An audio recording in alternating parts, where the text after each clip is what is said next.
How to become a confident person. मैं आपको confident बनने का टिप्स दूंगा। नंबर 1, आपकी बॉडी लैंग्वेज ओपन रहना चाहिए। जब आपकी बॉडी लैंग्वेज ओपन रहेगी तो आप ऑटोमेटिकली कॉन्फिडेंट फील करोगे। क्लोज बॉडी लैंग्वेज मत रखो। किसी से बात करने के समय अपने हाथ को क्रॉस मत करो।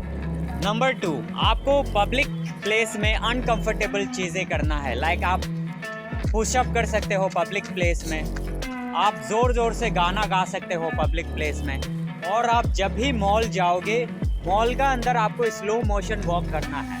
लोग आपको देखकर हंसेगा लेकिन आपको करना है। इससे आपका कॉन्फिडेंस 10x बढ़ेगा। नंबर 3, आपको ऐसे अनकंफर्टेबल चीज़ें पब्लिक प्लेस में करते रहना है। डेली अपने आप को चैलेंज करना है।